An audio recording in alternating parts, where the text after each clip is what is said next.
He walked without a sound. Yet each step echoed a war that had not yet begun.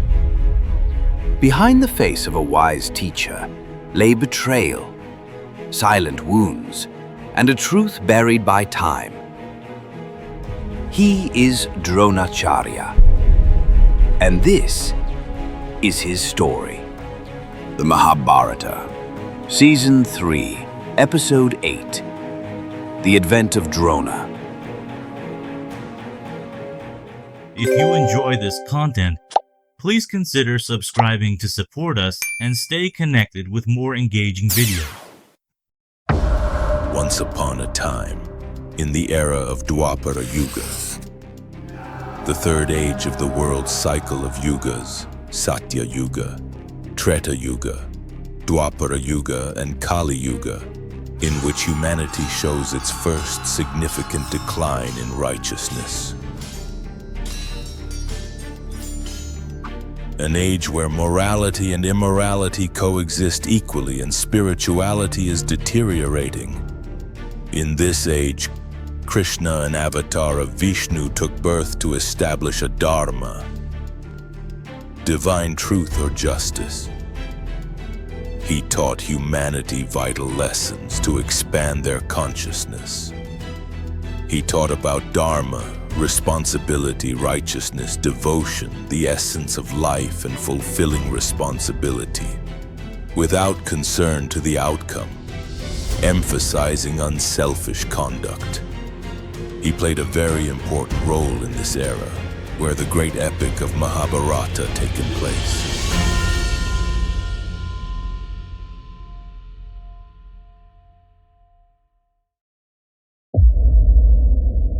Drona was the son of sage Bharadwaja, who lived on the banks of the Ganges. The birth of Drona is a story full of mystery and wonder. He was not born from the mother womb, but emerged from a Drona, a clay pot. One peaceful morning, sage Bharadwaja was meditating by the banks of the sacred Ganga River, surrounded by silence and divine energy. Suddenly, a soft melody of laughter echoed through the air. He opened his eyes and saw Gritachi, a beautiful Apsara from the Indraloka, bathing gracefully in the river. In that moment, on seeing sage Bharadwaja, the beautiful Apsara got out of the Ganga River, wearing a single loin and cloth. The sage was moved by heavenly beauty of the Apsara, but he was a sage of discipline. So instead of letting the desire take over, he used his spiritual power to gather his seed or energy into a clay pot through his deep yogic control. He collected his seed in clay pot and stored it in dark place in his ashrama. And then a miracle happened. From that pot, a child was born. Not an ordinary one, but a divine soul. Glowing with wisdom and purpose, the sage named him Drona. Born without a mother, without pain, without cries, only silence and light. He grew up in the hermitage. Meanwhile, around that time, there was a prince named Drupada. He was sent by his father, a king of mighty kingdom Panchala, to study at the hermitage of sage Bharadwaja. He was a close friend of a fellow student of Drona in this ashram. They grew up together and, under the tutelage of sage Bharadwaja, a strong friendship blossoming between them. Later, they started studying the signs of arms from Rishi Agnavesha. Over the years, they helped each other with their studies and daily routine. The friendship grew stronger. So deep was their bonds that Drupada promised Drona that once he became king, the palace will be Drona's home, and the two will be together. Drupada, in his boyish enthusiasm, used often to tell Drona, "Once I became king, you could come to my kingdom for anything you need. Even if you ask me for half of my kingdom, I would give you." Drona felt blessed to have a friend like Drupada, and more than his promise, he appreciated his generosity. Drona said, "Oh dear friend, appreciate and thank you for your kindness. I will always remember it. There is nothing I can give to you. Our knowledge is at the same level at this point of time. But later, if we are separated and I gain new knowledge, I will share it with you." After their education completed, They both parted ways and moved on to have their own families. Drona's life was very difficult. As a spiritually powerful warrior sage, he performed intense penance to please Lord Shiva, desiring a son who would be courageous, powerful, and immortal. Pleased with his devotion, Lord Shiva granted him a boon and said, "You will have a child who will be very courageous and powerful. He cannot be killed in any battle since he is immortal." Very satisfied with Lord Shiva's boon, Drona then married the sister of Kripa, and a son, Aswathama, was born to them. Aswathama came into this world with a divine jewel embedded in his forehead, given by Lord Shiva himself. This jewel protected him from hunger, thirst, disease, and fear of any living being. It also kept his body strong, invincible, and filled with divine light. Aswathama grew up in poverty. His mother Kripi struggled to provide for the family, and his father Drona bore the weight of their hardships. Drona was passionately attached to his wife and son, and for their sake desired to acquire wealth, a thing that he had never cared for before. In desperation, Drona sought help from his childhood friend, King Drupada. Before going to his friend's kingdom, he knew that Parasurama, a Brahmin warrior and sixth incarnation of Lord Vishnu, was distributing his riches among the Brahmanas. He first went to him, but he was too late as Parasurama had already given away all his wealth and was about to retire to the forest. However anxious to do something to Drona, and did not want him to go back empty-handed, sage Parasurama said, "O young Brahmin, you come here too late. Nothing I can give to you, but I offer you my body and my divine knowledge and powers, the only things left with me."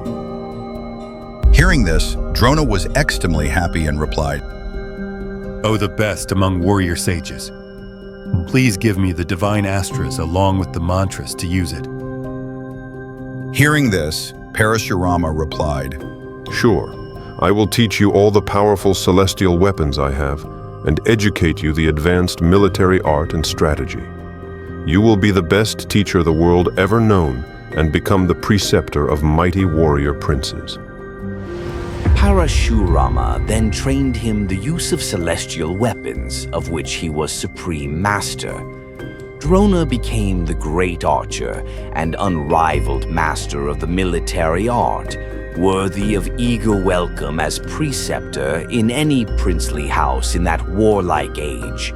Despite getting all divine knowledges from Parasurama, this did not help his financial condition. He remembered his childhood best friend, Drupada, to solve his difficult financial condition. Meanwhile, around the same time, Drupada had ascended to the throne of Panchala on the death of his father. He was now the king of Panchala Kingdom. On recalling the bond that Drupada and he had shared, and also for the sake of his wife and son, Drona desired freedom from poverty. And remembering the promise given by Drupada, he approached him for help with great confidence of his friend's generosity. He assumed that Drupada would welcome his family and be willing to share his newfound wealth. When Drona, along with his wife and young Aswathama, reached the kingdom of Panchala, things that completely changed. It seemed power and pride had gone to Drupada's head, who feigned ignorance at their childhood friendship. He went to Drupada in the hope of being treated generously, but he found the king very different from the student. When he introduced himself as an old friend, Drupada, far from being glad to see him, felt it intolerable presumption. Drunk with power and wealth, Drupada said, "O Brahmin, how dare you address me familiarly as your friend? What friendship can there be between a throne king and a wandering beggar? What a fool must you be to presume on some long-past acquaintance to claim friendship with a king who rules a kingdom? How can a pauper be the friend of a wealthy man? Friendship can exist only between equals. A vagrant beggar cannot be the friend of a king." Drupada gives Drona a long and haughty explanation of why he is rejecting him. Friendship is possible only between persons of equal station in life. As a child, it was possible for me to be friends with you, because at that time, we were equals. But now, I had become a king, while you, Drona, remained a luckless indigent. Under these circumstances, friendship was impossible. However, he would satisfy Drona if he begged for alms befitting a Brahmin, rather than claiming his right as a friend. Drupada advised Drona to think no more of the matter and to be on his way. Drona was very angry hearing these harsh words and said, O king, you have forgotten our childhood friendship. I come here not only to ask for alms from you, but also to share with you my divine knowledge that I got from sage Parasurama, to make my best friend to become one of the most powerful king in the land of Bharata. By rejecting me, you have insulted my knowledge, and I swear one day I will defeat you, not by my own hands, but you will lose at the hands of my disciples. At that time, I will take half of your kingdom, so as to be worthy to be called your friend. Thus, instead of getting support from his childhood's friend, Drona faced humiliation with King Drupada, mocking him as unworthy of royal friendship. This insult planted the seed of revenge in Drona's heart, a vengeance that would shape not only his destiny, but also Aswathama's. Drona went away silently with scum in his ears and a blazing wrath in his heart. He made a mental vow to punish the arrogant king for this insult and his repudiation of the sacred claims of early friendship. Drona's vow had made him determined to earn fame and fortune and use his skills to prove his worth to the world. He cultivated a tremendous longing to acquire wealth and prove himself to Drupada. His next move in search of fame and fortune was to search the worthy disciples from the great kingdom. He will train them and gives all his knowledges to become invincible and mighty warriors, capable enough of defeating arrogant Drupada, his childhood friend. Let's forget for a while the enmity of Drona and Drupada. In the next episode, we will return to the kingdom of Kuru, where one day the heroic Kuru's princes came out of Hastinapura to play ball. They roamed the forest areas, absorbed in the ecstasy of young princes. When the ball fell into the well, they all tried their best to retrieve it, but unsuccessful and found it impossible. Suddenly, a strange and unknown Brahmana appeared and retrieved it easily. The princes were amazed with this mighty Brahmana. Who is he? Find out the answer in the next episode. Let us continue to embark on a journey through time to explore the origins of this timeless epic. The story of mankind, the story of Dharma. Whenever there is a decline in righteousness and an increase in sinfulness, O descendant of Mahabharata, at that time I manifest myself on earth to protect the righteous, to annihilate the wicked, and to re-establish the principles of Dharma. I appear on this earth, age after age. Weapons cannot shred the soul, nor can fire burn it. Water cannot wet it, nor can the wind dry it. All the best among warriors fight for the sake of duty, treating alike happiness and distress, loss and gains, victory and defeat. Fulfilling your responsibility, in this way you will never incur sense.